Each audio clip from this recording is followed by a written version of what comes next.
Have you ever had this amazing idea, maybe one of your best ever, and for some reason it just fizzles out?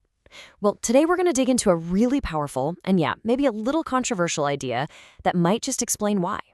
It's all about the incredible power of what you don't say. So picture this. You've got a brilliant plan, a total game changer. You're so excited you just have to tell people about it.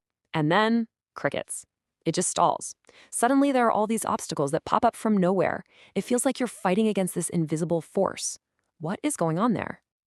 Well, here's a thought. Maybe the problem isn't the plan itself. Maybe it's you being too open about it. I know, we're always told to be transparent, be honest, but being an open book can seriously backfire.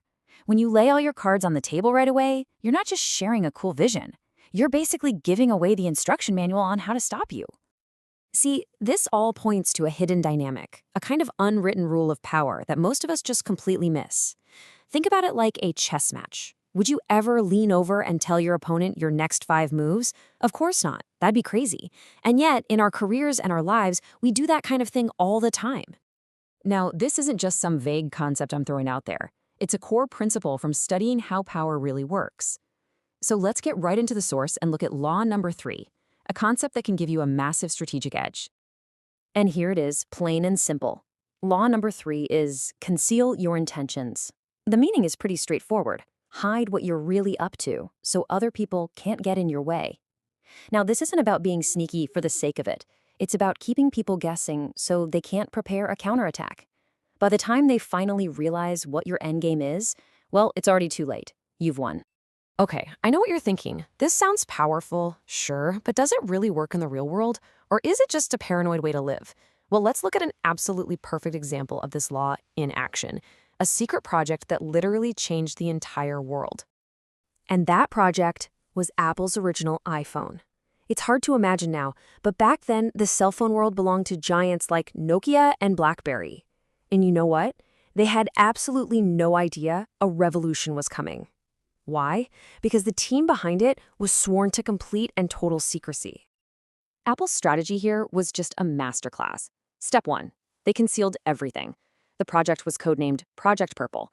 The teams were kept so separate that most of the engineers didn't even know what the final product was going to be. Then came step 2, the surprise. When Steve Jobs pulled that first iPhone out of his pocket on stage, the entire tech world was just stunned. Competitors were caught completely flat-footed. And all that led to step 3. They redefined an entire industry, and it felt like it happened overnight. You know, the source material just nails it with this quote. Apple kept the iPhone project secret for years, surprising the entire tech world. That secrecy, it wasn't just for dramatic effect. It was a weapon. It was their strategic advantage that gave them the time and the freedom to build something truly groundbreaking, with nobody else trying to mess it up.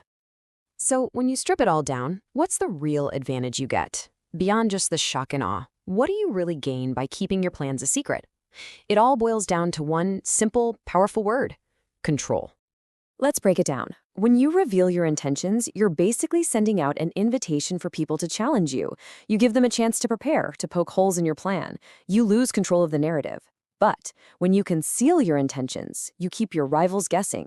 You give yourself time to adapt, to perfect your strategy. You hold all the cards. So if there's one thing to take away from all this, it's this. Concealing your intentions isn't really about deceiving people. It's about protecting your vision. It's about building a protective bubble around your ideas so you have the space to actually bring them to life without them getting copied, sabotaged, or just plain watered down by committee.